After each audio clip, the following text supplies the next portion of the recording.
Namaskar and welcome to Indian Diplomacy, show on India's national broadcaster Doordarshan about Indian foreign policy, India's international relations and key developments in different regions and countries of the world that have a bearing on India's rise. Viewers, in this episode, we are taking a close look at a rather strange and twisted marriage of convenience that between two countries that have less in common in terms of values but have often come together around some interests.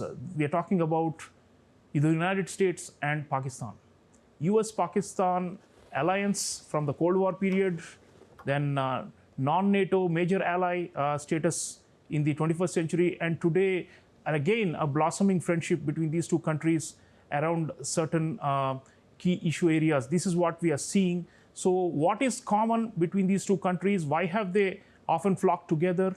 And what is the broader implication of the US-Pakistan friendship for India and for the region as a whole? This is the main theme of the show. And to discuss this, I'm very honored to introduce you to a domain expert, a well-regarded scholar who has a long experience of working in the Indian government as well, Dr. Tara Karta. Dr. Karta served as director of the National Security Council Secretariat in the Indian government for a long time, and he is a well-regarded scholar and observer of developments in South Asia. Dr. Karta, great to have you on my show. Thank you. So, if we look at this marriage of convenience, as I'm calling it, it has a history, and I would, really appreciate if you can start by looking back in time, at least for 50 years or longer, since the 1970s, Pakistan and the United States have done useful things to each other, and Pakistan has presented itself as a tool that could be of great value to US foreign policy and to their grand strategy, starting with the opening to China, 1971, then the war against the Soviets in Afghanistan, the 1980s, and even, as you know, after the 2000s, after the September 11 attacks and the so-called global war on terror, again, Pakistan teamed up with the US with mixed results. So many theaters and contexts, Pakistan and the US have converged, from Richard Nixon to Donald Trump, right? So it's a long journey. What is it about Pakistan as a polity, as a country, and its foreign policy that makes it, convenient for the US? When you mention the 1970s, I mean, that comes into play right now because that was when the US used Pakistan as an opening to China. So that whole record is there. So I'll just give you an instance of that because, that is indicative of how useful Pakistan has been. When this was under the military government, Yahya Khan was there as a dictator. I mean, he was a dictator. And he was, the US administration reached out to him under President Nixon. And I just saw a very surprising kind of a cable, which has now been released, where they say that it's such a pleasure dealing with Yahya Khan because he's such a perfect, product of Sandhurst. I mean, so their ability to sell a military man, despite they're talking to the largest democracy, and despite that, they find that it's so much easier to talk to this man. Because he's there. And the next thing you see in the cable is straight away Yahya Khan is happy to reach out to China. But he says, there's this matter of this loan which we are looking for, which is for 100 million. So it is always tied to specific US aid. So it's something, this scenario has been repeated again and again and again. Like later, I can tell you something which I saw personally when Imran Khan came to Washington. He was sold by the Pakistan embassy. He was this cricketer, he was urban, he's very presentable. He took Trump's fancy. And in front of everybody, he says, we are open to mediation on Kashmir. This is during Trump's first term. Yes. Yeah. So Imran Khan is sitting there and he's, smiling from ear to ear, very happy. Again, he was sold. The Pakistanis, you have to admit, they know how to package a product. So it's a kind of and something like you correctly said, even during the Afghanistan war, that they were able to use the Americans to the hilt by taking billions in aid, and most of it, in terms of reimbursements to the Pakistan army. And finally, the one day, I think the General Accounting Office, they said, let's have a look at these accounts. And they found the accounts were in a shambles. In other words, they were charging for everything and anything without any accounting procedure. So co-commanders, everybody was making money. Now, despite there's more than 6-7 billion coming in, the Pakistani economy flourished while this was coming in. But the moment the Americans left, it went down again. It went down from, I think, about 10% to about less than 5%. So that aid was very useful to them. But they never used it to build up institutions. So why is the US find Pakistan useful? It's a military government. There is no accountability. A military government that's also, willing to be supplicant and to do the dirty work. That's obviously been one of the reasons why Pakistan is favored. And in fact, Taraji, President Trump has praised what he calls my favorite Field Marshal, Asim Munir. And, he's been using a lot of honorifics, great Prime Minister Shehbaz Sharif and a great Field Marshal Asim Munir. He obviously understands the hierarchy because it's still a military-dominated system there. And for a transactional leader like Donald Trump, I think this is even more useful because, like you said, I give you some money, I throw some crumbs at you, and in return, you do some stuff for me. And right now, with this, the Iran war, clearly, the Pakistanis have come to the center stage as the so-called facilitators or peace brokers or mediators, and Trump has been really effusive in praising them. But even during his second term, before the Iran war also, you find that Asim Munir came with a bag of goodies and promised a lot of things to Trump in material terms that I think appeal to him so much, right? So let's talk a bit about how Pakistan has ingratiated itself with Trump in particular, and what the current Pakistani government is getting in return from the US.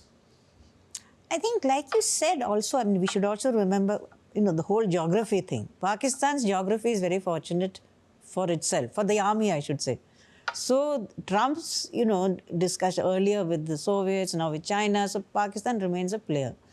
In terms of a transactional president, I don't honestly see any transactions because so far what has been released in 2024 was about 500 million, which is tuppence.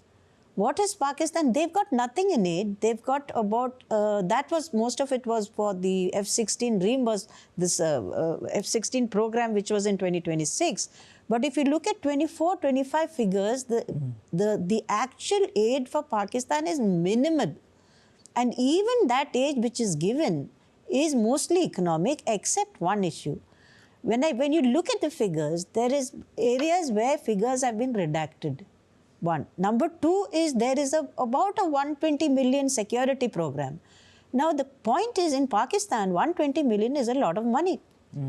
So what are they doing with this 120 million? I don't know. So for Trump, it's an issue of giving literally peanuts and getting what he wants through into the Iran border, into the Afghanistan border. They have a lot of ingress. Which otherwise, that's why I mentioned institutions. A proper government will not allow such things. A self-respecting sovereign state. They will not allow. But they are willing to lay out the red carpet for the Americans whenever needed. Yes, because the parliament has no role. There's nobody to ask, what are you doing? And the Pakistani offers of so-called rare earth minerals worth billions and the willingness to host the Trump family's cryptocurrency company, World Liberty Financial. All these are said to have also pleased Trump, and they massaged his ego very well. Like I said earlier also, the Pakistanis know how to play this game, and you have to grant them that.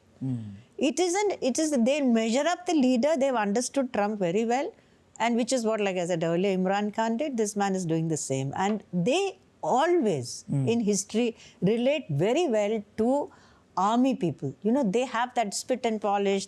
For them, it's more comfortable to deal with a single point of contact.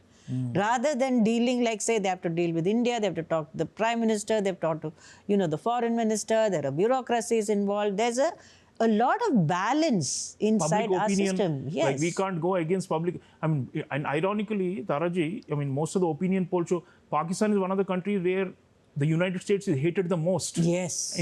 Among the general public, right? There's a lot of Islamist sentiment and anti-American, view, anti-Jewish and anti-Israeli, right?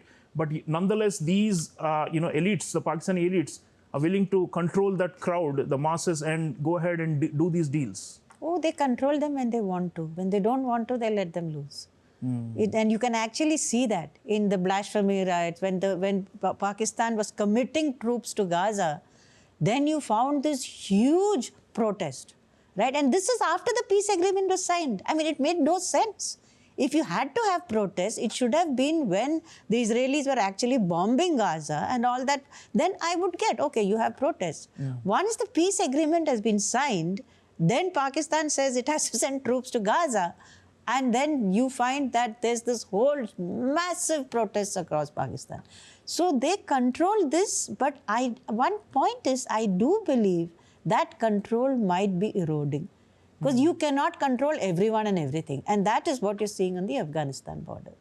Yeah, so there is trouble there. And in fact, when the Iran war started, there was a big shootout outside consulate in Karachi, where, a lot of people were killed in firing, and so it clearly shows not all is right. But like you said, there is a disconnect between, this garrison state that controls everything at the top, the military establishment, which is happy to do the deals, but the Pakistani society is very, very anti-American. Absolutely. And I think that's what the Americans love, because they can bypass the public opinion in this kind of a controlled or a guided democracy at best, and they can get their things done. Absolutely right, yes. But there's also, I mean, granted that in the past, the Pakistani diplomacy has been pretty good. Their diplomats are from very good families. Most of them are related to the army families. They'll have one relation, somebody or other within the army. So it's a very incestuous relationship, if I call it that. So they are good. It's not that.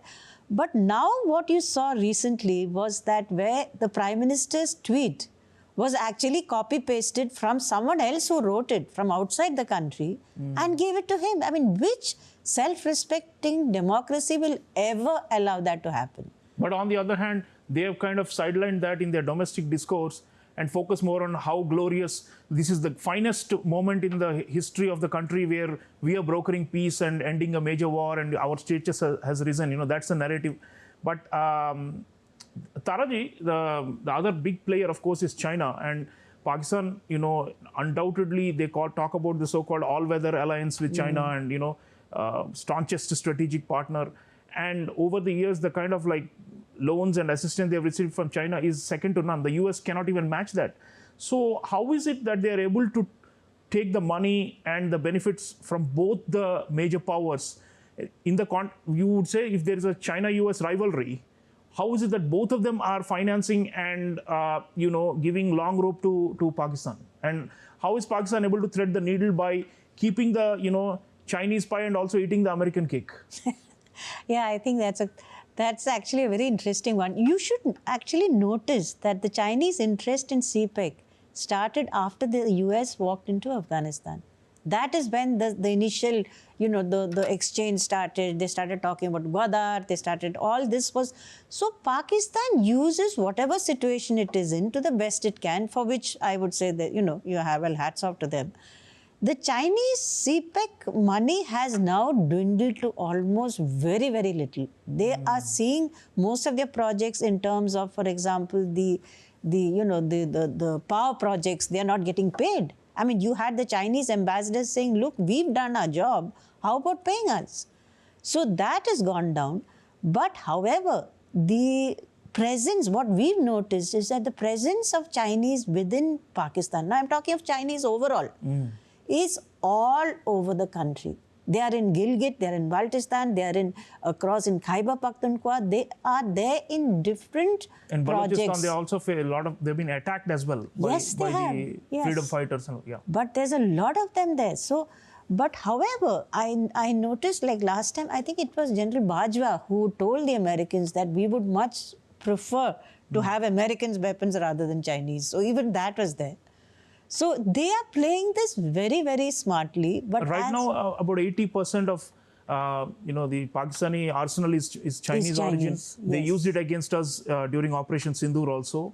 So, and there's a report saying that the vast majority of Chinese weapons exports go to one destination, that's Pakistan. absolutely. So yes. how is it that normally the Americans in many countries, they impose conditions saying nothing to do with China, you have to only buy from us, and you have to keep the Chinese out. But how is it that Pakistan is able to take both benefits from both sides? No, so far they haven't got very much from the US. I mean, the F-16 deal is how many years old? I mean, indirectly through IMF bailouts and all, the Americans help them. Yes, that of course, yes. So I think it is primarily it is their value to China, the ingress into China, which keeps the US also engaged. At different times, we've had actually American interlocutors telling us that we cannot afford to let Pakistan fail because it's a nuclear state, one, and because it has this whole, it has this Chinese hand behind it. I mean, you're seeing that right now in terms of mediation. Who is running the mediation? It is not Pakistan, it is China. Right. So Pakistan is definitely doing it. It's reaching out. It is going to places where perhaps China may not want to go. And remember, China will never want to be associated with anything which could be a failure. So they put Pakistan in front and they say, okay, now let's talk. So China is an ever-present actor. It's something the US knows and China also knows, and it's been like that for a fairly long time. It's been like that, indeed. Taraji, let's look at the security implications of this US-Pakistan renewed and reinvigorated US-Pakistan friendship under Trump administration. If you go back in time to Cold War period, it led to the proliferation of Islamist extremism, jihadism in the region, especially the jihad in Afghanistan, which then had ripple effects in Kashmir and elsewhere. So one concern from the Indian side has been that, okay, you are doing peace mediation, if it brings the war to an end, well and good, and we are happy, we can even applaud. But on the other hand, does this mean that Trump is now so happy with Pakistan that if the Pakistanis are emboldened to carry out more terrorist attacks against India and believe that the Americans will intervene on their behalf or stop any massive Indian retaliation like Operation Sindoor this time? So what I'm asking you is to, do some scenario gazing to the future. And is this for a hardcore, jihadist field marshal like Asim Munir, is this like the green signal to ratchet up the terror tap and to open it up further, because now he thinks he's got full confidence of the US behind him and also Chinese support? I think you're very right. Unfortunately, I think you're very right.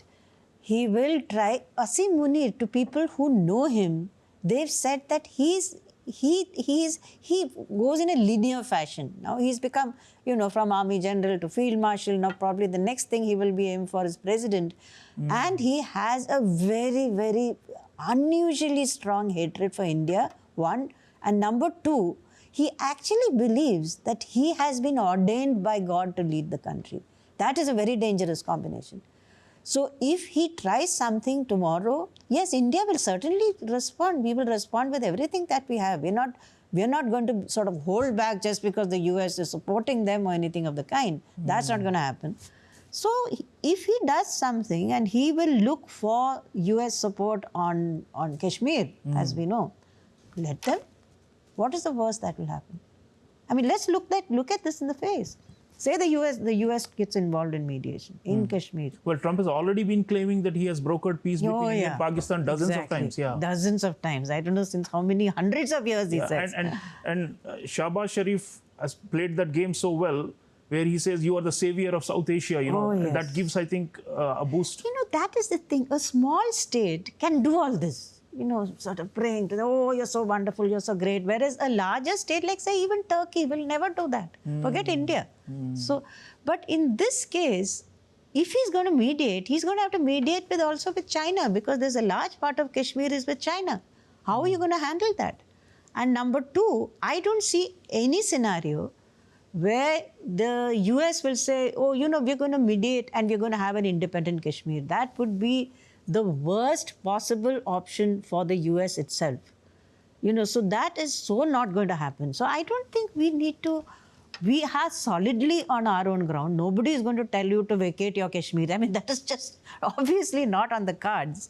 So let's see where this goes. Meanwhile, like you said, if they stop the war, great, but we have to certainly 100% watch out in the future as to how this army is going to use this for his personal glorification and for the glory of the so-called glory of the army. It's a very dangerous situation. And in fact, Taraji, it's so ironic because on one hand, Trump is, heaping all kind of praise on Pakistan leadership, but on the other hand, the Congressional Research Service has brought out a new report which actually says that all the major, banned and proscribed, internationally banned terrorist organizations based in Pakistan are active and are regrouping and are rebuilding and rearming to carry out major attacks in the region, including on India. So clearly, we have to be prepared for that eventuality.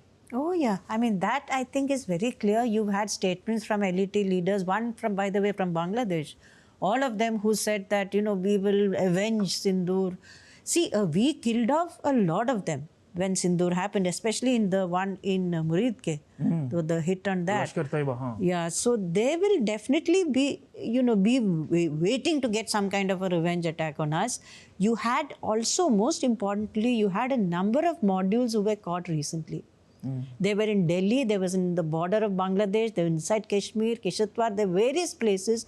In April, I think to my knowledge, at least 5 to 6 terrorist modules have been intercepted. So there's a very high degree of activity. So we'll have to see what this US-Pakistan friendship does to this, ecosystem of jihad that has been proliferating for a long time. Taraji, last but not least, we have a strong, multifaceted, comprehensive global strategic partnership with the US. And, especially on the tech side, on the economic side, they continue to invest big in India. And, overall, there are a lot of votaries for US-India partnership to continue to grow. Now, what does this US-Pakistan friendship do to this US-India strategic partnership? Because it looks like there's some effort to re-hyphenate India and Pakistan in the US policy under Trump administration. There are people saying that, we got to balance it out. We got to do, if we were doing something for Pakistan, we'll also do something for India, or, that sort of thing. We thought that we had moved away from that hyphenation business and that we were increasingly be seen as counterweight to China. But now we're coming back to the old logic, it seems. So what does this do to the US-India relationship, you think? And how, frankly, can we convey our concerns that we have discussed in this show, for example, in a more detailed way, directly with the Americans, saying, there are some red lines that we will not accept, So what do you think, how do we tackle this US-Pakistan friendship from a strategic point of view, from an Indian strategic point of view? I don't think there's that much of hyphenation from their side. I think for them, you recently had this deal to develop GE engines in India. That is a massive deal. That's the first time ever. Then the Quad has sort of reduced in importance, no doubt. I mean, that is, perhaps it may come up, perhaps it may not, I don't know. But I really don't think, I think, to be honest, the hyphenation occurs more from India, Indian Twitterati, on social media, which is unfortunate. You have to understand you are a very large power. You have an amazing economy going. You have amazing potential. Half of Europe has come and visited India. Yeah. So you are in a different category. So let's not keep comparing ourselves with Pakistan. Our GDP is 10 times larger at least? Yes, indeed. Absolutely. At least 10 times larger, yes. Yeah. And 4 trillion to 400 billion. I think now we've reached the third. We've gone past the UK also. So it's a much larger economy. But having said that, we obviously will have to keep the US informed of the threat. And so far, I mean, I can say this now, our cooperation with them in terms of intel sharing has been pretty good. And they are open to it because it could be a threat against themselves. Tomorrow, you just had a Pakistani who was caught in Washington for an attack, for a planned attack. He was caught for an Islamic State activity. All this happens with intelligence cooperation. Otherwise, it won't. So it is to the America's benefit that they cooperate with us to sort of bring down this terrorist threat from Pakistan. See, a stable Pakistan which is content with itself is in everybody's interest. So hopefully, I'm not terribly optimistic, but then let's hope it goes that way. Meanwhile, I think the India relationship is reasonably okay. It's not as, certainly not as good as before. Certainly not. And that old bogey of US mediating between India and Pakistan, that thing, it keeps recurring for yes, decades. they will I hope use that that's, these can be major irritants, right? And we don't yes, at all. absolutely. In fact, the claim that they brokered the peace after Operation Sindoor was itself strongly refuted by us. So we will hope that those kind of things do not re-emerge. And so viewers, very, very fascinating discussion with Dr. Tara Karta on the US-Pakistan friendship. We tried to analyze the structural reasons or the factors behind this, rather long-lasting but also confounding friendship. And our main takeaway is that the military-dominated system in Pakistan is very, very useful and convenient for a great power like the US. So even though the US is a major democracy, it doesn't look at Pakistan from those lenses at all, and is willing to use it because the field marshal or the general at the top is likely to do a deal with them. On the other hand, the blowback effect of US-Pakistan bonhomie in the past and also in the present could be in the form of heightened terrorism. And if the US is not awake to this reality, then it's going to again potentially ricochet and boomerang on American interests as well. And we are very hopeful that the India-US strategic cooperation will continue to have a strong counter-terrorism dimension where they do understand the threat that is lurking across our western borders. Nonetheless, the US-Pakistan friendship has been resilient, has come back in iterations, and we may be seeing history repeating itself again with the mediation efforts in Iran. But in the longer run, India is a bigger player, and the US-India partnership will also survive and thrive. So we've got to make sure that all these remain dehyphenated so that our core national interests continue to advance. So let me thank Dr. Karta for joining me and for sharing valuable insights. Thank you. Thank you so much. Viewers, the US-Pakistan friendship is something that we need to study, analyze in a dispassionate manner. It's not a question of sour grapes. I mean, some people are saying Indians are jealous because Pakistan is getting the limelight right now by doing mediation. No, Indians are concerned because the history of the Pakistani military establishment is one of unlimited revenge and unlimited, Islamist fervor. So what is likely to happen as a result of the US coddling of Pakistan is something that we may again have to pay a heavy price, and therefore we are going to be making sure that the US understands our concerns, and Pakistan too should be aware that no misadventure will be accepted by India. Just because they have the patronage of China or the US doesn't mean that they can resort to use of violent force against India. So let's keep our eyes open and continue to watch this carefully, because it's a matter of grave national security concern for us. Thank you for watching. I'll see you again next time. Until then, take care.